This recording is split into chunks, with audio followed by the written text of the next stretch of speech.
Babu mahfudotil asma'i, bab terakhir tina kitab Jurumiyah nyaeta bab mahfudotil asma'i. Ari ieu eta bab bade mertelakeun pirang-pirang isim anu dijeerkeun. Al mahfudatu ari pirang-pirang kalimah isim anu dijeerkeun salah satu eta aya 3. Jadi penyebab isim dibaca JR teh aya 3. Mahfudun bil harfi hiji aya anu dijeerkeun ku huruf. Wa mahfudun bil idopati jeung kaduana anu dijeerkeun ku idopat. Wa tabiun lil mahfudi jeung katiluna aya anu turut kanu anu dijeerkeun. Pama mahfudul bil harfi mangka anapun ari anu dijeerkeun ku huruf bahwa mangka ari itu mahfudul bil harfi teh ma eta perkara kalimah yupadu anu dijeerkeun ieu mah bimin ku lapad min.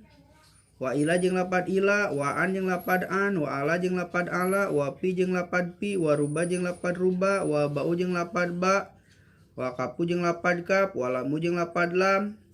Wa hurufil qasami jeung anu dijeerkeun ku huruf qasam. Wa hiya ari huruf qasam teh wau nyata wau, wa ba'u jeung ba'u, wa ta'u jeung ta. Wau ba ta contona wallahi billahi tallahi hartina demi Allah. Wallahi demi Allah teu meunang dibaca wallahu atau wallaha. Sabab wallahi teh lapad Allah di dinya kaasupan huruf sumpah nyaeta wau. Billahi demi Allah hartina sarua. Teu meunang dibaca billaha atau billahu sabab kaasupan huruf sumpah nyaeta bi. Bimud jeung kaasupan lapad mud, wa mundu jeung lapad mundu. Di mana-mana aya kalimah dimimitian ku min, ilaan, ala, pi, ruba, ba, kap, lam jeung kasupan huruf sumpah wau, bata jeung lapad mud jeung mundu mangka dibaca kareupna dibaca JR. Contona lamun kasupan lapad min. Contona lamun min sirtu mina basroti ilal kupati.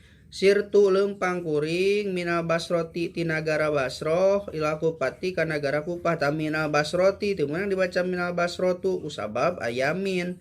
Di mana-mana ayamin kalimah anu salanjutna sanggeus lapad min kudu dibaca JR jadi minal basroti. Dilanjut wa mayupadu jeung anapun ari kalimah anu dijeerkeun bil idopati ku idopat panahu qalika mangka contona seperti ucapan anjeun gulamu zaidin lapad gulamu zaidin. Tah zaidin dibaca zaidin teu meunang jaidun atawa jaidan kusabab diidopatkeun lapad gulamu. Jadi idopat tarkibana gulamu jadi mudhof, zaidin jadi mudhof ilaih. Gabungan antara mudhof jeung mudhof ilaih nyaeta diaranan idopat mudhof. Syaratna mudhof teh kudu kosong tina alif lam jeung tanwin. Gulamu eueuh alif laman eueuh tanwinan dibaca gulamu. Zaidin lamun zaidin tarkibana jadi mudhof ilaih wajib dibaca JR. Idopat teu meunang gulamu zaidan atau zaidun kudu gulamu zaidin sabab diidopatkeun disamungkeun. Di mana-mana disamungkeun kudu dibaca kasroh gulamu zaidin gitu. Wahwa jeung ari idopat teh ala kismaini eta kabagi kana 2 bagian. Ma tegasna kahiji idopat yuqadaru anu nakdirkeun ieu mah bilami ku makna lam. Nah gulamu zaidin sapertikeun lapad gulamu zaidin. Gulamu zaidin hartina bujang bogana ki jaid. Ieu nakdirkeun makna lam hartina lam lil milki lam paragi ngamilik. Gulamu zaidin bujang boga jaid. Pama jeung kaduana idopat yuqadaru anu ngira-ngirakeun ieu mah bimin ku makna min. Nahu sapertikeun contoh sobu khozin hartina baju tina sutra. Saubu khozin ta khozin teh jadi idopat saubu kana khozin idopat mudhof ilaih teu meunang saubu khozan khozin we sabab tarkibana khozin ieu jadi idopat gitu. Hartina baju tina sutra ieu nakdirkeun makna pi. Saubun teh baju khozin teh sutra.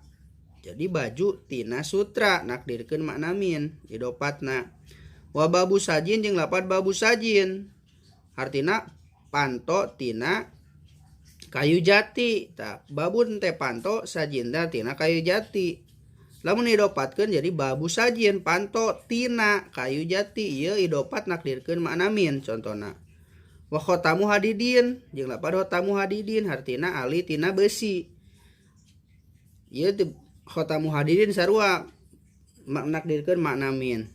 Wa ma jeung perkara contoh asbaha anu nyarupan ieu mah zalika kanu anu ditutur bieu. Wallahu alam bisawab. Alhamdulillah tos tamat ieu ngat.